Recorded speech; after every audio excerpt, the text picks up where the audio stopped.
بنی اسرائیل کے اندر ہمیشہ نبی اور بادشاہ موجود رہتے تھے۔ ایک وقت ایسا آیا کہ بنی اسرائیل میں کوئی نبی نہیں تھا، اور بنی اسرائیل کا جو اپنا علاقہ تھا نا وہ ملک شام ہے، تو قوم عمال کا ایک قوم تھی اور بڑے سخت گیر لوگ تھے۔ انہوں نے بنی اسرائیل والوں کے ساتھ لڑائی کی، جہاد کیا، اور انہیں ان کے علاقے سے نکال دیا۔ اور کچھ حضرت یوسف علیہ السلام کے زمانے میں ویسے بھی ایک بہت بڑی تعداد جا کے مصر میں آباد ہو گئی۔ اب یہ ہوا کہ ان کے پاس کوئی بادشاہ نہیں ہے، یہ بار بار دعا کرتے، التجا کرتے، تو اللہ تعالیٰ نے ایک پیغمبر انہیں عطا کیے جن کے مختلف نام کتابوں میں ہیں۔ صدر الافاضل رحمۃ اللہ علیہ نے تفسیر خزائن العرفان کے اندر ان کا نام حضرت شمویل علیہ السلام لکھا ہے۔ حضرت شمویل علیہ السلام کو اللہ تعالیٰ نے نبوت عطا فرمائی، اور جب حضرت شمویل علیہ السلام اللہ کے نبی ہوئے، بنی اسرائیل والوں کو یقین آیا کہ اللہ نے الحمدللہ ہمیں ایک نبی کے جھنڈے تلے جمع کر دیا ہے، تو پھر انہوں نے کہا کہ آپ ہمارے سامنے ایک بادشاہ بھی مقرر کریں تاکہ ہم اس کی سرپرستی میں جہاد کریں۔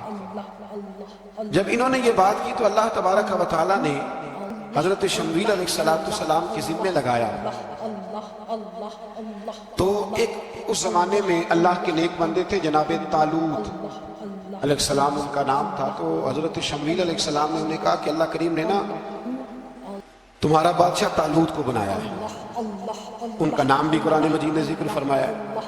تو بنی اسرائیل کے لوگ کہنے لگے یہ تو غریب آدمی ہے، وہ بکریاں چرایا کرتے تھے، لیکن علم میں بڑے پختہ تھے، وجود میں بڑے طاقتور تھے، تو کہا کہ یہ تو غریب آدمی ہے، تو ہم تو زیادہ حق رکھتے تھے کہ ہمیں بادشاہ بنایا جائے۔ تو حضرت طالوت علیہ السلام کہ بادشاہ بننے کے بعد حضرت شمویل علیہ السلام نے جو بات کی، اللہ کریم نے اسے قرآن مجید میں بیان فرمایا۔ رب فرماتا ہے بسطۃ فی العلم والجسم، اسے اس لیے تمہارا بادشاہ بنایا گیا ہے کہ اسے ہم نے کشادگی دی ہے، علم میں بھی اور جسم میں بھی۔ بڑے ماشاءاللہ موٹے تازے تھے، وجود بڑا طاقتور تھا۔ کچھ موٹے تازے ہوتے ہیں پر طاقتور نہیں ہوتے، موٹے تازے بھی تھے اور طاقتور بھی تھے۔ فرمایا کہ وجود میں بھی طاقت ہے اور علم میں بھی اللہ نے انہیں وسعت عطا فرمایا۔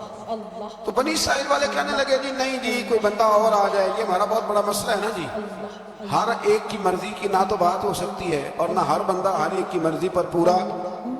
کہنے لگے نہیں جی کوئی اور ہونا چاہیے تھا، ہمیں کیسے پتہ چلے گا کہ اللہ نے مقرر کیا ہے۔ بڑی خاص بات ہے، اس کو سمجھیے گا، یہ سارا مضمون آپ کو ملے گا اسی پارے کے آخر میں آپ پڑھیں گے نا جی، تو یہ سارا مضمون آپ کو ملے گا، اور آپ اگر سرسری نظر سے بھی اس کا مطالعہ کریں گے نا جا کے قرآن شریف کھول کے 15ویں سے 16ویں رکوع میں، آپ خوش ہوں گے کہ آپ کتنے اچھے نظریے اور عقیدے کے ماننے والے ہیں۔ تو جب کہا نا کہ طالوت کو ہمارا بادشاہ بنایا گیا تو دلیل کیا ہے، تو قرآن کہتا ہے کہ حضرت شمویل علیہ السلام نے فرمایا کہ تمہارا ایک تابوت تھا، ایک صندوق تھا تمہارے پاس، وہ صندوق تمہارا قوم عمال کا اٹھا کے لے گئی تھی، ان کے بادشاہ ہونے کی دلیل یہ ہے کہ اللہ تمہارا وہ صندوق تمہیں واپس کر دے گا، وہ تمہارا صندوق تمہیں واپس کر دے گا۔ اس صندوق میں کیا ہے، وہ حضرت آدم جنت سے ساتھ لے کے آئے تھے، اس میں تھا کیا، تو قرآن مجید کہتا ہے کہ اس کے اندر نا حضرت ہارون علیہ السلام اور حضرت موسیٰ علیہ السلام کے تبرکات تھے، تبرکات۔ کل میں ایک مولوی دیکھ رہا تھا بیچارہ، ایک بندہ نا مسجد نبی کے ساتھ غلاف اور شاید کوئی کفن تھا، وہ مسجد نبی کی دیواروں سے ماسک کر رہا تھا، تو وہ کہہ رہا تھا نہیں اس سے کیا ہوتا ہے، تبرک کوئی چیز نہیں ہے، اچھے اعمال کی وجہ سے بندہ بخشا جائے گا۔ میں نے کہا تم مجھے ملے تو میں تجھے بخاری کھول کے دکھاؤں کہ حضرت عبد الرحمن ابن عوف جنہیں حضور نے قطعی جنتی کہا، حضور کے وجود پر کرتا دیکھ کے کہنے لگے حضور بڑا ہی سونا لگ رہا ہے، تو فرمایا تجھے چاہیے حضور مل جائے تو کیا ہی بات ہے۔ نبی پاک نے عطا کیا تو صحابہ کہنے لگے عبد الرحمن آپ کو تو ضرورت نہیں تھی، آپ کے پاس تو بڑے لباس ہیں، تو یہ کرتا حضور نے قبول کر لیا، کوئی لے کے آیا اور آپ نے مانگ لیا، تو وہ رو پڑے، کہنے لگے پہننے کے لیے نہیں مانگا، یہ حضور کے جسم سے لگ گیا ہے، میں نے کفن بنانے کے لیے مانگا ہے۔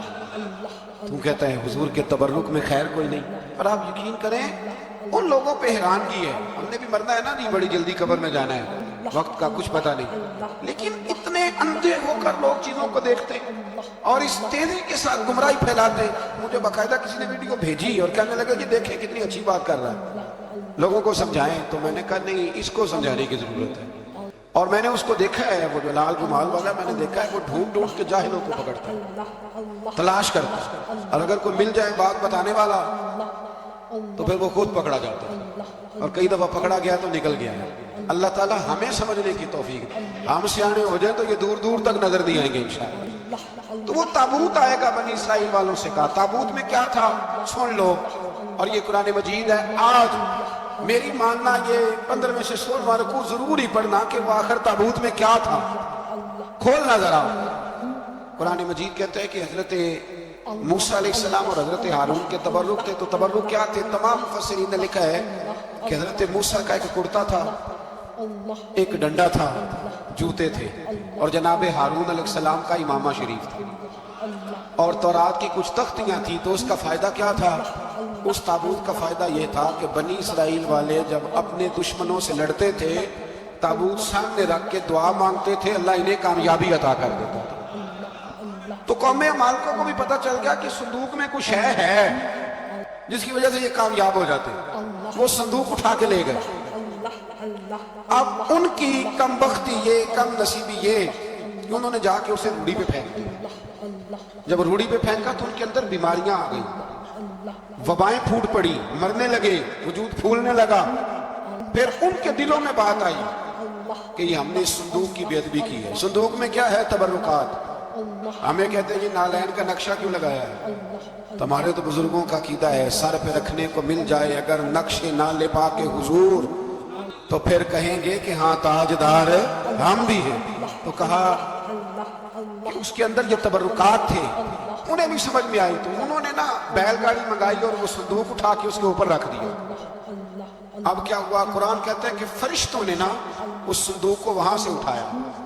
مفسرین نے لکھا اس کا معنی یہ بھی ہو سکتا ہے کہ اس بیل گاڑی کو ڈائریکشن پہ لگایا، ادھر سے حضرت شمویل علیہ السلام نے جناب طالوت کو بادشاہ بنا دیا، اور ادھر سے وہ صندوق چل پڑا۔ کہا بھئی ہم ان کو کیسے بادشاہ مانے؟ تو فرمایا بادشاہ اس طرح مانو گے کہ تمہارا وہ صندوق آ جائے، اور قرآن کہتے ہیں اس صندوق میں تمہارے دلوں کا سکون ہے، اس میں تمہارے دلوں کا۔ اور بھائی ہماری تو کوشش ہوتی ہے بزرگوں سے کوئی چیز مل جائے، اللہ والوں کا کوئی تبرک ہمارے ہاتھ آ جائے۔ تو وہ صندوق آ گیا، یہ مان گئے۔ اب جہاد کرنے نکلے تو لڑنا تھا جالوت کی قوم کے ساتھ، وہ بڑا سخت آدمی تھا، 3 من سونا اس نے وجود پہ پہنا ہوتا تھا، اس کی قوم سے لڑنا ہے، ٹوپی بڑی تگڑی پہنی ہوتی تھی لوہے کی۔ اب کون لڑے؟ ایک نوجوان تھے جن کا نام تھا داؤد علیہ السلام، وہ بھی بکریاں چرایا کرتے تھے۔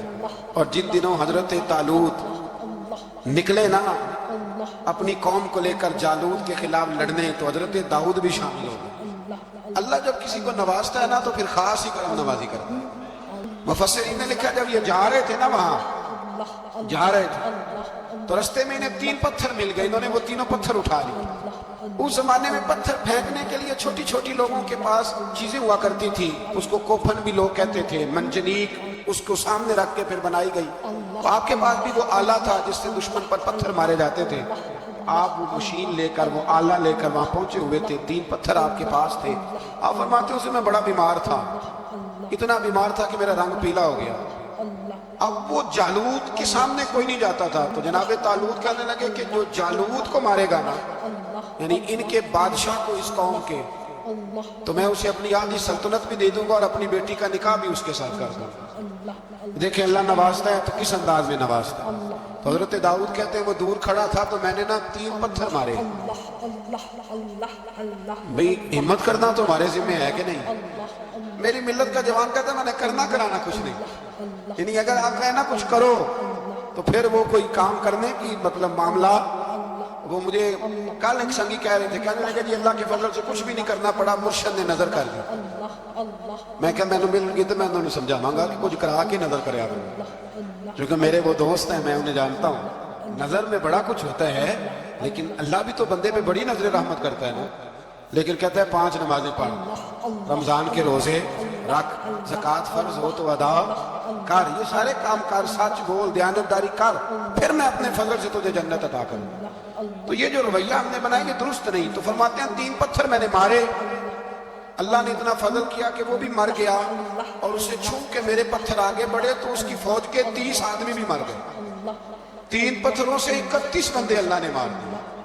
فرماتے اس لیے کہ ہاتھ میرے تھے اور طاقتیں میرے رب کریم کی۔ تو حضرت داؤد علیہ السلام کے حصے میں جناب طالوت کی صاحبزادی بھی آئی، آدھی سلطنت بھی آئی، کافی سال حضرت طالوت حیات رہے، پھر ان کا وصال ہو گیا تو ساری سلطنت حضرت داؤد کو ملی، اور پھر اللہ تبارک و تعالیٰ نے انہیں نبوت بھی عطا فرمائی۔ یہ دنیا میں واحد پیغمبر ہیں جو بیک وقت نبی بھی تھے اور بادشاہ بھی تھے، اور پھر اللہ نے فضل فرمایا، انہوں نے بڑی بڑی فتوحات کی، اور پھر حضرت داؤد کے صاحبزادے کا نام حضرت سلیمان علیہ السلام، پھر ان کے صاحبزادے کا نام حضرت، تو یہ ہوا کیسے؟ یہ سارا کچھ اللہ تبارک و تعالیٰ کے فضل سے ہوا، اس کے کرم سے ہوا۔ اب اس واقعہ سے ہمیں کیا پتہ چلتا ہے؟ ہمیں یہ پتہ چلتا ہے کہ رب جب فضل فرمائے نا کسی پہ بھی تو ہمیں اس بندے کو دیکھ کے راضی ہونا چاہیے، کوئی شکوہ نہیں کرنا چاہیے، اور دوسری بات یہ سمجھ لینا چاہیے کہ حکومتیں، مال، دولت یہ صرف سیاستوں سے نہیں ملتی، یہ خدا کے فضل سے ملتی، اور یہ بھی سمجھ لینا چاہیے کہ جو بزرگوں کے تبرکات ہوتے ہیں ان کی کیا ہی بات ہوتی ہے۔ جس سے بچے والے کے دنوں کے اندر کجی پیدا ہو، رشتے کرانے والے کو کہا جاتا ہے کہ ہم نے کار بھی دینی ہے، یہ بھی بتا دینا رشتے والے، بچے کی ماں کو سونے کی بالیاں بھی ڈالیں گے تو یہ داستانیں کیوں سناتے ہو؟ پھر کہتے ہو لڑکوں والے لالچی ہو گئے، تو یہ کہانیاں ہم گھڑتے ہیں، جھوٹ خود لوگوں کے سامنے ہم رکھتے ہیں، اور بعد میں جب اوقات بازی ہوتی ہے پھر رشتے ٹوٹتے ہیں۔ رشتے جھوٹ پر قائم ہو تو قائم ہو جاتے ہیں، پر قائم رہتے نہیں، وہ ٹوٹ جاتے ہیں۔ رشتے وہی قائم رہتے ہیں جو رشتوں کے ساتھ قائم ہوا ہے، جن کی بنیادیں خلوص ہوتی ہیں۔ جھوٹ ہمیشہ انسان کو تباہ کرتا ہے۔ کیا حسن ہے میرے نبی پاک کے فرمان میں، کیا خوبصورتی ہے۔ حضور نے فرمایا الصدق ینجی والکذب یہلک، دو جملوں میں کائنات کی ساری حقیقتیں بیان کر دی۔ حضور فرمانے لگے سچ بول، سچ تجھے نجات دلا دے گا، سچ تجھے بچا لے گا، والکذب یہلک، جھوٹ نہ بولنا تو ہلاک ہو جا، جھوٹ نہ بولنا، یہ محبوب کا فرمان۔ جھوٹ تجھے ہلاک کر، ہر لحاظ سے بندہ جھوٹا تباہ ہوتا، سیاسی، سماجی، کاروبار، معیشت، دنیا، رشتے، ہر چیز جھوٹ پہ مبنی۔ کچھ لوگوں کو بیماری ہے جھوٹ بولنے کی، لارا لگانے کی۔ کسی نے کہا یار کتنی ضرورت پڑ گئی، کہا کوئی مسئلہ ہی نہیں، تیرا حل ہو جائے گا، بھئی تیرے پاس نہیں ہے تو صاف انکار کر۔ جھوٹ بول کر جیتنے سے بہتر ہے انسان سچ بول کے ہار جائے۔ اس کو کہے کہ بھائی نہیں میرے پاس گنجائش نہیں، کل آ جانا، پرسوں آ جانا، سویرے آ جانا، کیا ضرورت؟ ان سے انسان کا وقار مجروح ہوتا ہے۔ میرے نبی پاک علیہ السلام جس معاشرے میں تشریف لائے نا، اس معاشرے میں بڑے عیب پائے جاتے ہیں، بچیوں کو زندہ دفن کر دیتے تھے، قتل و غارت تھی، سارا کچھ تھا۔ ابو سفیان کہتے ہیں ہم سارے جھوٹ کرتے تھے، لیکن عرب کے لوگ جھوٹ نہیں بولتے۔ عرب کے لوگ یہ ذرا غور کرتا انفرادی بات ہے، فرماتے چوری، چکاری، ظلم، بربریت سارا کچھ تھا، اور ہم سمجھتے تھے کہ جھوٹ بولنا ہمارے حسب نسب کے خلاف، یہ ہماری شان مردانگی کے خلاف۔ ہم کہا کرتے تھے کمزور لوگ جھوٹ بولتے ہیں، بزدل لوگ جھوٹ بولتے ہیں۔ جو لوگ حسب نسب والے ہوتے ہیں، کردار و عمل والے ہوتے ہیں، سردار ہوتے ہیں، جن کا پیچھے کوئی بیک گراؤنڈ ہوتا ہے، وہ لوگ کبھی جھوٹ ہے۔ میرے نبی پاک علیہ السلام کا فرمان ابو داؤد شریف میں موجود ہے، ایک صحابی نے کہا یا رسول اللہ بخل بڑی بری چیز ہے، پر کیا مومن بخیل ہوتا ہے؟ نبی پاک صلی اللہ علیہ وسلم نے فرمایا ہاں کبھی کبھی مومن کنجوسی کرتا ہے، ہو جاتی ہے، اگرچہ نہیں ہونی چاہیے۔ یا رسول اللہ مومن بزدل بھی ہوتا ہے؟ فرمایا ہو جاتا ہے۔ عرض کیا یکون المومن کذابا، یا رسول اللہ مومن جھوٹا بھی ہوتا ہے؟ فرمایا قال لا، مومن سب کچھ ہو سکتا ہے پر مومن جھوٹا ہو سکتا، مومن جھوٹ بول سکتا، جھوٹ نہیں اس کی زبان سے نکلتا، یہ مومن کی شان ہی ہے۔ عرب کے لوگ کہتے ہیں کہ جھوٹ ہماری مردانگی کے خلاف ہے۔ ہمارے تو ملک میں جتنا بڑا جھوٹا ہوتا ہے اللہ ماشاءاللہ اتنا وہ بڑا قد کر جاتا ہے، جس کو ہمارے ملک میں لوگوں نے سیاست نام ہی جھوٹ کا سمجھا۔ ٹی وی پہ بیٹھ کر بہت بڑی جماعت کا بہت بڑا سربراہ کہتا ہے فلانا کام 6 مہینے میں ہو جائے گا، ناراض ہو گیا آپ لوگ؟ چلو جو کوئی گل نہیں، بہت بڑی بات، 6 مہینے میں ختم، ٹھیک ہو جائے گا آپ کا مسئلہ۔ 6 مہینے کے بعد جب پوچھا جاتا ہے تو کہتے ہیں سیاسی بیاسی، رات گئی تو اتنا ظلم، شرم ہی نہیں آئی۔ ابو سفیان کہتے ہیں کہ نبی پاک صلی اللہ علیہ وسلم کے جب کچھ صحابہ چلے گئے نا ہجرت کر کے حبشہ کی طرف، تو حبشہ کے نجاشی بادشاہ نے مسلمانوں کو بھی بلایا اور پیچھے سے جو قریش لینے گئے انہیں بھی بلایا، بات چیت ہو گئی، تو اس کے دل میں خیال آیا کہ میں کسی سردار سے نہ پوچھوں بات کیا ہے۔ ابو سفیان کہتے ہیں میں تجارت کی غرض سے حبشہ گیا ہوا تھا، تو نجاشی بادشاہ کے کچھ لوگ آئے اور مجھے لے گئے، کہنے لگے بادشاہ بلاتا ہے، کہتے میں سردار تھا۔ بادشاہ نے جب بلایا تو اس نے نبی پاک علیہ السلام کے بارے میں مجھ سے سوال و جواب شروع کیے، تو میں نے وہ رٹی رٹائی گردان جو سارے پڑھا کرتے تھے وہ میں نے پڑھ دی کہ معاذ اللہ جادوگر ہے، ساحر ہے، کاہن ہے، لڑائیاں کرا دی، نیا مذہب لے آئے، معاذ اللہ وہ جو گردان عرب کے لوگوں نے ابو جہل نے ابو لہب نے رٹی ہوئی تھی، میں نے سنا دی۔ کہتے اس نے ایک سوال پوچھا، اس نے کہا چل ابو سفیان جو تو کہتا ہے ٹھیک ہی کہتا ہوگا معاذ اللہ، لیکن یہ بتا کہ کیا کبھی انہوں نے جھوٹ بھی بولا ہے؟ کیا انہوں نے کبھی، بہت بڑی بات ہے اس کو سمجھنا۔ ابو سفیان کہتے ہیں کہ میرے دل میں ایک منٹ کے لیے خیال آیا کہ میں جھوٹ بول دوں، کہہ دوں کہ وہ بولتے ہیں معاذ اللہ جھوٹ، لیکن پھر میرے اندر سے آواز آئی کہ تو قبیلے کا سردار ہے، اور جو مردانگی والے لوگ ہوتے ہیں ان کی زبانوں سے کچے جملے نہیں نکلتے، وہ جھوٹ نہیں بولتے۔ جو کسی منصب پر فائز لوگ ہوتے ہیں وہ ایسے ہی ان کی زبان ہر وقت چسکے کے لیے تھوڑا یہاں جھوٹ تھوڑا وہاں جھوٹ نہیں پھینکتے، وہ لوگ جھوٹے نہیں ہوتے۔ تو سردار ہے، تو چودھری ہے، تو سربراہ ہے، تو اہل ہے، تو منصب والا ہے، جھوٹ بولے گا؟ کہتے ہیں مجھے کہنے لگا سوچ کیا رہے ہو، بتاؤ کبھی جھوٹ بولا ہے؟ ابو سفیان کہتے ہیں میں نے فیصلہ کیا، میں نے کہا نہیں میں سردار ہو کے جھوٹ بولوں؟ کہتے ہیں میں فوراً بول پڑا، میں نے کہا وہ رشتے میں میرے بھتیجے لگتے ہیں، میرے سامنے آنکھ کھولی، میرے سامنے بچپن گزرا، میرے سامنے جوانی گزری، میرے سامنے شادی ہوئی، میں نے ان کی زندگی کے بڑے رنگ دیکھے، میں نے انہیں ماں سے بچھڑتے بھی دیکھا، دادا کی گود میں کھیلتے بھی دیکھا، پھر دادا کے جنازے پر بھی دیکھا، میں نے انہیں ہر حال میں دکھ اور سکھ میں دیکھا۔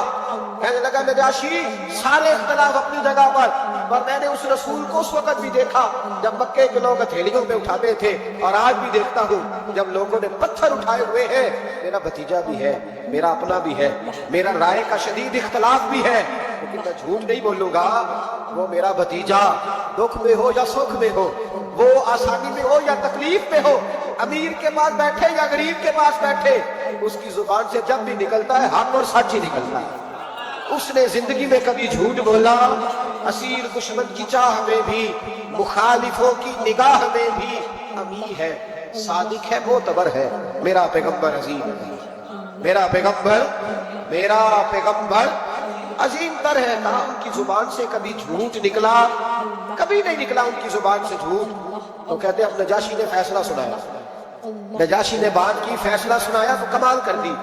کیا بات کی نجاشی نے؟ کہنے لگا ابو سفیان پھر تم کس طرح کہتے ہو کہ ان کا دین سچا نہیں؟ کہنے لگے جو بندوں کے معاملے میں جھوٹ نہیں بولتا وہ رب کے معاملے میں کیسے بولے گا؟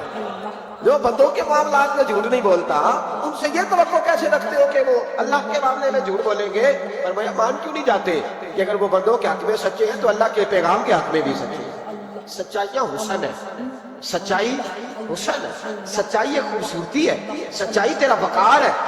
دیکھیں نا تیرے جملوں کے لوگ قیدی ہو گئے، اور جب ٹٹول کے دیکھا تو اندر سے تو کچھ اور نکل آیا۔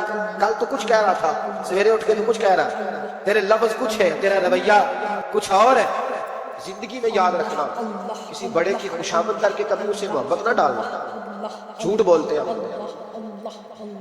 اپنا حلیہ ہم نے صداقتوں کے بادشاہوں جیسا بنایا ہوتا ہے، لیکن ہمارے لفظوں میں جھوٹ ہوتا ہے، ہمارے لب و لہجے کے اندر یہ کراہت ہوتی ہے۔ حضرت باجید بستامی فرمایا کرتے تھے جو زبان کا سچا نہیں ہوتا اس کو کبھی معرفت کا نور نصیب نہیں ہوتا۔ جا کے 2000 جوبہ ڈال کے بیٹھ گیا۔ معرفت کا نور اسے ملتا ہے جس کی زبان پر حق اور سچ ہو۔ یاد رکھنا سچائی اتنی بڑی دولت ہے۔ امام فخر الدین رازی رحمت اللہ تعالیٰ نے ایک بڑی پیاری حدیث لکھی ہے، کہتے ہیں نبی پاک صلی اللہ علیہ وسلم کے پاس ایک شخص آیا، اس نے کہا یا رسول اللہ میں نے کلمہ پڑھنا ہے پر 4 چیزیں ہیں جو مجھ سے چھوٹتی نہیں اور آپ ان کو حرام کہتے ہیں۔ تو حضور آپ حکم کرے کیا کروں؟ فرمایا چل تو بول وہ کیا ہے؟ کہنے لگا جی میں شراب کا بھی آتی ہوں، معاذ اللہ، بولیے استغفر اللہ، سارے بولیے میں شراب کا عادی ہوں، مجھ سے چھوٹتی نہیں۔ اور پھر کہنے لگے میں چوری کا بھی عادی ہوں، جاتی نہیں۔ اور تیسری بات یہ کہ میں معاذ اللہ ثم معاذ اللہ زنا کا بھی عادی ہوں۔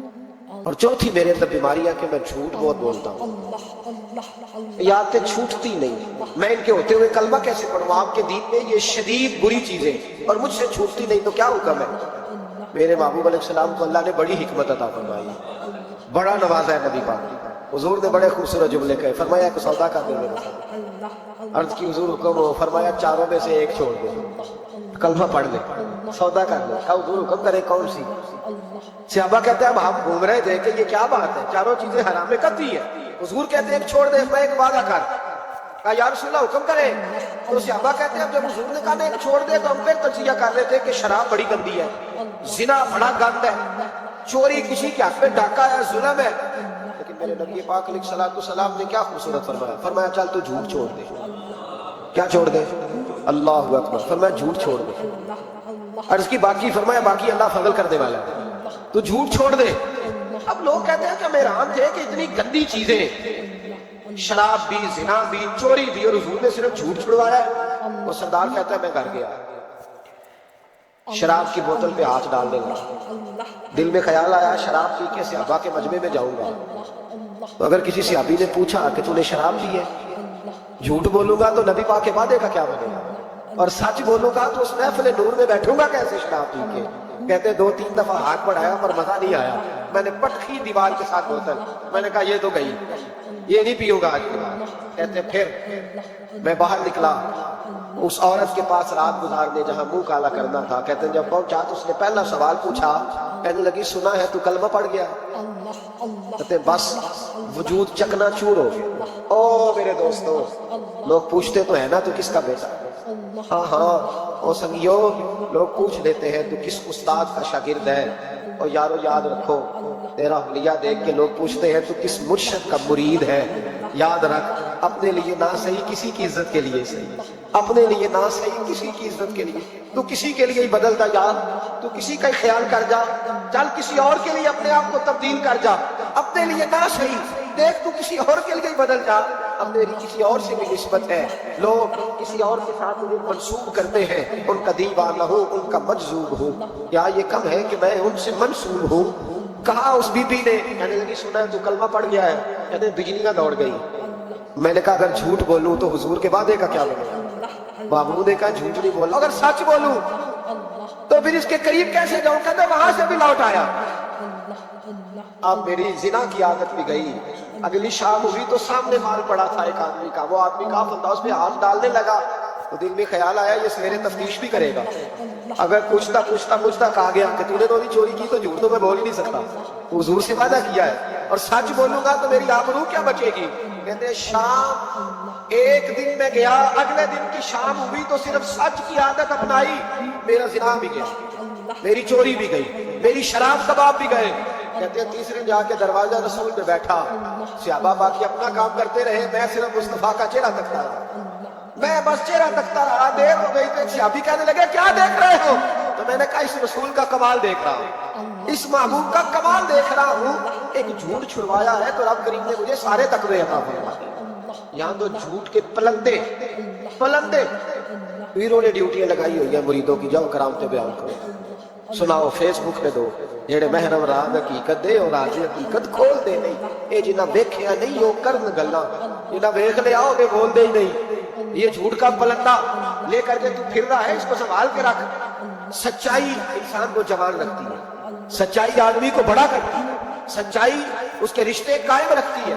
میرے نبی کریم علیہ السلام نے سچ کا درس دیا، سچی بات کا حکم کہا، اور میں سچ بولو. حضرت مالک بن دینار رحمت اللہ علیہ ارشاد فرمایا کرتے تھے کہ سچائی اتنی بڑی چیز ہے کہ سچائی کو تو آگ نہیں جلاتی. فرمایا کرتے تھے سچائی کو تو مٹی نہیں کھاتی. فرمایا کرتے تھے سچائی کو تو دریا نہیں ڈبوتی. لوگوں نے پوچھا دلیل، فرمانے لگے میرا ایک دہریے سے مناظرہ ہو گیا، لوگ بہت سارے اکٹھے ہو گئے. جب بات ذرا آگے بڑھی تو دہریہ مانتا نہیں تھا، میں دلائل دیتا، وہ بھی مجھے دیتا. سادے لوگ بول پڑے، کہنے لگے حضرت جی ہم تھک گئے سن کے، رزلٹ بھی نکالے. تو فرماتے میں نے دہریے سے کہا چل رزلٹ نکال لیتے ہیں. آگ جلاتے ہیں، دونوں ہاتھ ڈالتے ہیں، جو سچا ہوگا بچ جائے گا. جو سچا ہوگا، فرماتے تھے سچائی کو آگ بھی نہیں جلاتی، جو سچا ہوگا بچ جائے گا، اور جو جھوٹا ہوگا جل جائے گا. فرماتے ہیں آگ جلا لی. اب میں نے اسے کہا چل ہاتھ ڈال، تو وہ جھوٹا تھا، جھوٹ کے پیر کوئی نہیں ہوتے، وہ ہاتھ ہی نہیں آگے کرتا، ہاتھ ہی نہیں بڑھاتا. کہتا میں نے زبردستی پکڑ کے اس کا ہاتھ آگ میں کیا، کئی دیر تک آگ میں رکھا، نہ اس کا جلا نہ میرا جلا. کہتے باہر نکلا، لوگوں نے شور کر دیا یہ کیا ہے؟ میں نے عرض کی مولا نہ اس کا جلا نہ میرا. فرماتے ہاتھ غیب سے ندا آئی، مالک بن دینار سچے کے ہاتھ میں بھی جس کا ہاتھ ہو ہم اس کا بھی نہیں جلایا کرتے. سچے کے ہاتھ میں بھی جس کا ہاتھ ہو ہم اس کا بھی. تیرا ہاتھ اس نے پکڑا اور جلا دوں، کہا علیحدہ کر. کہتے ہیں میں نے کہا چل بھئی اب علیحدہ ڈالنا. وہ ڈرنے لگا، میں نے کہا یہ تو ڈالنا ہی پڑے گا. کہتے ہاتھ ڈالا، اس کا جل گیا، میرا بچ گیا. لوگ کہنے لگے یہ کیا ہوا؟ تو میں نے کہا کچھ بھی نہیں ہوا، میرا کمال نہیں، میرا رب بھی سچا ہے، میرے رب کے وعدے بھی سچے ہیں، قرآن بھی سچا ہے، قرآن کے اعلان بھی سچے ہیں، محبوب بھی سچے ہیں، اور محبوب کے فرمان بھی سچے۔ سچائیاں تو آگ میں ڈالیں تو نہیں جلتی، ہم لوگ کیسے علیحدہ علیحدہ ہوں؟ اور پھر میں نے عرض کی کہ کوئی فائدہ نہیں ہوتا لوگوں کو، بلا وجہ جھوٹ بولتے، جھوٹی خوابیں بیان کرتے، جھوٹے نظریات اور جھوٹی کہانیاں لوگ گھڑ کے بیان کرتے، آتے ہیں تو قصیدہ خوانی کرتے، بادشاہوں کے، پیروں کے، علماء کے قصیدے پڑھتے ہیں، آ کے ان کو کہتے ہیں کیا بات ہے، کیا بات نہ بھائی، وہ تعریف ہوتی نہیں جو منہ پہ کی جائے۔ تعریف تو وہ ہوتی ہے جو تو کسی تیسری جگہ جا کے بیٹھ کے کرتا ہے۔ یہ میری بات یاد رکھنا، جو منہ پہ کی جاتی ہے وہ خوشامد ہوتی ہے۔ حضرت سیدنا عمر فاروق رضی اللہ تعالیٰ عنہ فرمایا کرتے تھے جو میری تعریف کرتا ہے میرا دل کرتا ہے کہ اس کے منہ میں مٹی ڈالوں۔ ہمارے ایک بزرگ تھے مولانا غلام علی اوکاڑی صاحب رحمۃ اللہ، رات میں اوکاڑے میں تھا تو ان کی خوشبوئیں بڑی آ رہی تھی وہاں سے، تو ان کی جب کوئی تعریف کرتا تھا تو وہ اس دور میں ہم یہ نہیں نہ کہہ سکتے کسی کو کہ تیرے منہ میں مٹی ڈالوں، تو جب کوئی تعریف کرتا تھا تو وہ اپنے رنگ میں بولتے تھے، فرمایا کرتے دل کرتا ہے تیرے منہ میں خاک شفا ڈالوں، تیرے منہ میں مدینے کی خاکیں شفا ڈالوں۔ تو بندہ کہتا ہے کیا مطلب؟ کہتے ہیں کہ حضرت عمر مٹی کہا کرتے تھے نا، تو میں کہہ نہیں سکتا کہیں تو ناراض نہ ہو، تو منہ میں تو خوشامدید 2 منٹ آئے، اور پیر بھی چونکہ علماء بھی اللہ ماشاءاللہ میری طرح جو کہلواتے وہ علماء مشائخ بڑے لوگ، وہ تعریف کے اللہ تعالیٰ خیر کرے، بڑے مزے ہوتے ہیں، تو تھوڑی دیر تعریف کرتا ہے، آنے والا کہتا ہے حضرت جی بلے بلے، ساری رات اسی رہے ہو خواب، یہ 2-3 تعریفیں سنو، اب میں گیا آپ جانے اور آپ کا کام جانے۔ تو بھائی تعریف خالی کرتے رہنے کا کیا مطلب ہے؟ پیارا تو وہ ہوتا ہے جو مشن کا وارث ہے، جو دست و بازو بنتا ہے، جو آگے بڑھتا ہے، جو دکھوں سکھوں میں دھوپ چھاؤں میں ساتھ ہے، آ کے تعریف کرنا، کلادا ملانا، نکل جانا۔ کئی دفعہ ساتھ رہنے والے تعریفیں نہیں کر پاتے، کوئی ضرورت بھی نہیں ہوتی، انہیں ضرورت بھی نہیں، اس لیے کہ وہ تعریف نہیں کر رہے، وہ عمل کر رہے، وہ نوکری کر رہے، وہ ڈیوٹی کر رہے، تو ہم تعریفوں کے پل باندھ، ابا جی کی بھی کچھ لوگ میری تعریفیں کرتے ہیں، خدمت شدمت کوئی نہیں کرتے، صرف تعریف پہ گزارا کرتے ہیں، تعریف نہ کر، یہ جھوٹ کا پلندہ نہ باندھ۔ ایک بزرگ کی تحریر پڑھ رہا تھا، رات کو بڑا مزہ آیا، فرمانے لگے نبی پاک کے زمانے کے تو جانور بھی سچ بولتے ہیں۔ کیا کہہ دیا میں؟ حضور کے زمانے کے کون؟ حضور کے زمانے کے تو جانور بھی سچ بولتے ہیں۔ اور پھر انہوں نے دلیل کے طور پر کہا، کہنے لگے نبی کریم علیہ السلام گزر رہے تھے، سرور کائنات گزر رہے تھے صلی اللہ علیہ وسلم، ایک پہاڑی علاقے سے ایک آواز آئی، کسی پکارنے والے نے کہا یا رسول اللہ، وہ ان لفظوں میں کہا یا رسول اللہ انظر حالنا۔ حضور نے پلٹ کے دیکھا تو ہردی بندھی ہوئی تھی، ہردی۔ نبی پاک علیہ السلام گئے اس کے پاس، ایک روایت ہے کہ صحابی نے اس کو باندھا تھا، ایک روایت ہے کہ یہودی نے باندھا۔ حضور گئے، آگے کہا کیا بات ہے؟ تو اس کرنے لگی یا رسول اللہ یہ بندہ مجھے قیدی بنا کے لایا، اور آپ میرے تھنوں کو دیکھیں دودھ سے بھر گئے، بچے میرے تڑپ رہے، اگر تھوڑی دیر کے لیے یہ مجھے چھوڑ دے تو میں وعدہ کرتی ہوں دودھ پلا کے فوراً واپس آ جاؤں۔ نبی پاک صلی اللہ علیہ وسلم نے یہودی سے کہا چھوڑ دو، اس نے کہا اگر نہ آئی تو؟ نبی پاک نے فرمایا یہ سچے سے وعدہ کر لیا تو سچا کر کے دکھائے۔ حضور کے زمانے کے جانور یہ سچا وعدہ کر کے دکھائے۔ نبی پاک صلی اللہ علیہ وسلم نے اسے چھوڑ دیا، تو جانور کو جب آپ بندے ہوئے کو چھوڑتے تو بڑی تیز دوڑتا، تو اتنی تیز دوڑی کہ جنگلوں کے اندر اور پہاڑوں میں گم ہو گئی، نظر ہی نہیں آ رہی کدھر گئی۔ جب وہ گم ہو گئی تو وہ یہودی کہنے لگا وہ تو غائب ہو گئی، اس طرح گئی ہے کہ لگتا ہی نہیں تھا پلٹ کے آئے، یہ نہیں آئے گی۔ محبوب نے فرمایا نہیں یہ ضرور آئے گی، یہ سچ کہتے ہیں، یہ لوٹے گی۔ وہ یہودی کہتا جب میں نے کہا نا نہیں آئے گی تو واہ میرے محبوب تیری شان پہ بھی قربان جائے، کیا انداز ہے۔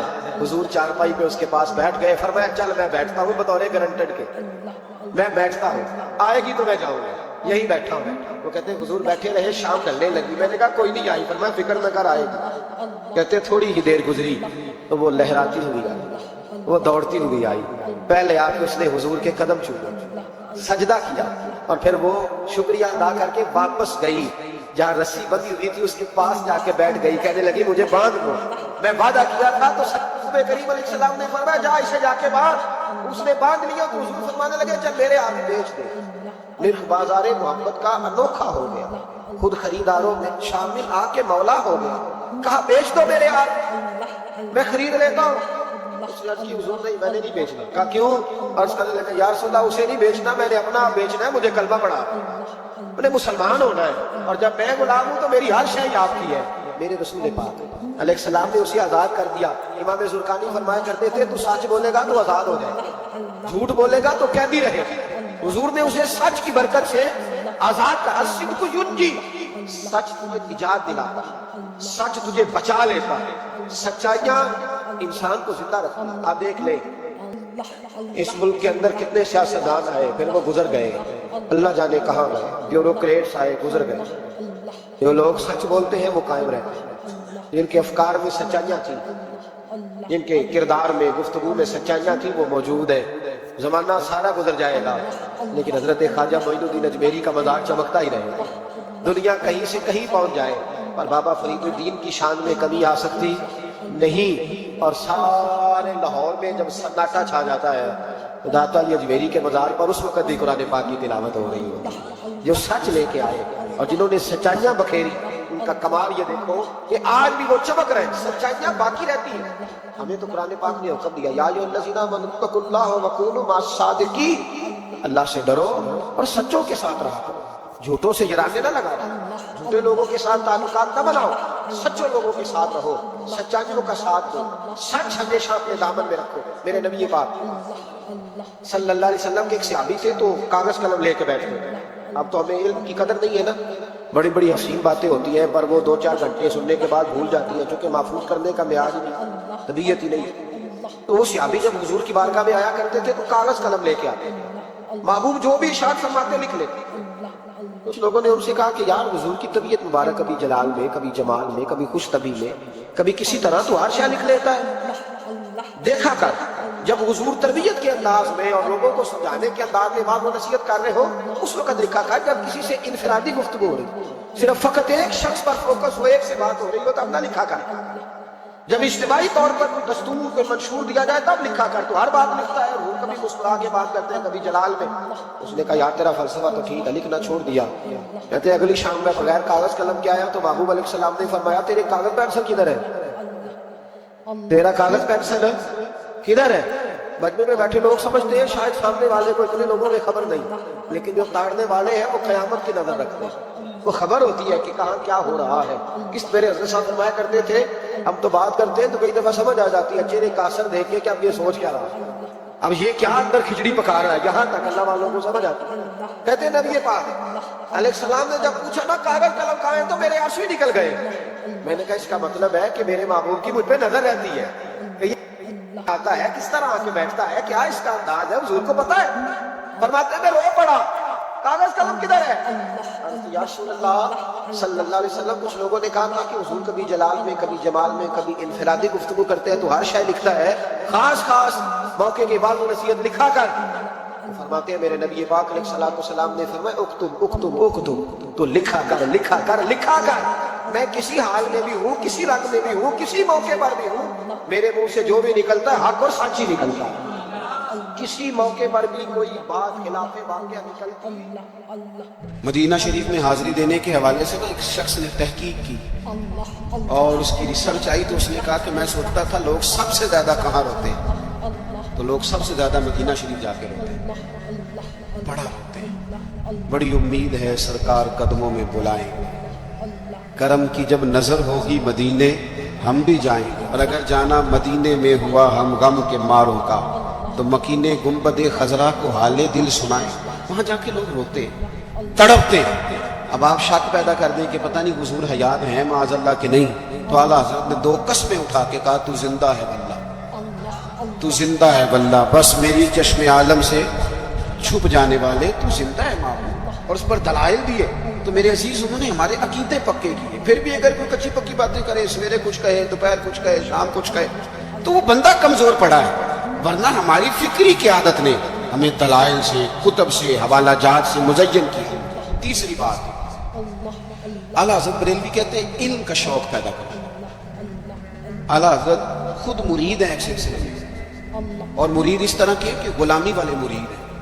آج کا زیادہ تر لوگ مرید نہیں ہوتے، ناراض نہ ہونا، اگر کوئی پڑھا لکھا بندہ ہو تو وہ ویسے بھی مرید نہیں ہوتا، وہ اگر ہو کبھی تو خلیفہ ہی ہوتا ہے ڈائریکٹ، مرید نہیں ہوتا، مزاج نہیں، مرید ہونے کا مزاج نہیں، یہ طبیعت نہیں۔ آج کل لوگ شاگرد بھی نہیں ہوتے، ناراض ہو گیا ہو جائیں کوئی مسئلہ نہیں، میں نے تو ابھی چلے جانا ہو جائیں بے شک۔ آج کل لوگ شاگرد بھی اس طرح لگتا ہے کہ جس طرح کوئی امدادی کتاب نہیں ہوتی، اس طرح استاد سے تھوڑا سا نہیں گائیڈ لائن لیتے ہیں، ورنہ وہ شاگرد ہونے کو تیار نہیں ہے۔ میں صحیح بتاتا ہوں، بہت سارے شاگردوں کو میری ملاقات ہوتی ہے اور بعد میں وہ کہتے ہیں نا میں استاد جی کو بیٹھا سا، تو میں چونکہ دیہاتی آدمی ہوں، میرا 2 ڈنڈے لگانے کو بھی دل کرتا ہے، تجھے پتہ ہی نہیں استاد جی کے پاس کیسے آیا جایا کرتا ہے؟ تجھے خبر ہی کوئی نہیں؟ میں تجھے بتاؤں بریلی کے امام کیا بتاتے ہیں۔ حضرت عبداللہ ابن عباس کو نبی پاک صلی اللہ علیہ وسلم نے دعا دی تھی کہ اللہ تجھے فقاہت دے، دین کی سمجھ دے۔ حضور کی دعا سے بھی اللہ دے دیتا۔ حضور تو حضرت ابو ہریرہ کو خالی بظاہر خالی چلو بھر کے ڈال دے تو اللہ تعالیٰ اس سے قوت حافظہ دے دیتا ہے، تو یہاں تو دعا دی تھی، لیکن ان کا ذوق علمی کیا بنا؟ یا اللہ حضرت ملفوظات دیکھیے گا، وہ نا خاندان رسول کے چشم و چراغ ہو کے، حضور کے چچا زاد ہو کے استاد کے دروازے پر جب پڑھتے جاتے تھے نا تو جا کے دروازے پہ دستک نہیں دیتے تھے، کہتے میں اپنے استاد کے دروازے پر کبھی حضرت ابی بن کعب کے پاس جاتا رضی اللہ تعالیٰ عنہ، کبھی حضرت زید بن ثابت کے پاس جاتا، میں جا کے باہر دروازے پہ بیٹھ جاتا، دستک نہیں دیتا تھا، ٹیلی فون نہیں کرتا تھا کہ پیر صاحب میں پہنچ گیا، ہار لے کے باہر آ جاؤ، باقاعدہ مرید صاحب آ گئے، جلدی کر لیں استاد جی میں کب سے باہر کروں، یہ انداز نہیں۔ فرماتے ہیں کہ میں دروازے میں بیٹھ جاتا اور کبھی کبھی بیٹھے بیٹھے تھک جاتا، دستک نہیں دینی، وہ خود آئیں گے، دستک نہیں دینا۔ کہتے کبھی یوں بھی ہوتا کہ حضرت ابی بن کعب رضی اللہ تعالیٰ عنہ کا مکان کا دروازہ چونکہ صحرا میں کھلتا تھا تو ٹھنڈی ہوائیں مدینہ چومنے آتی تو ریت کے مقدس ذرے اڑ کے میرے بالوں میں بھی پڑ جاتا، لیکن میں دستک نہیں دیتا تھا۔ استاذ مردی سے باہر آتے تھے،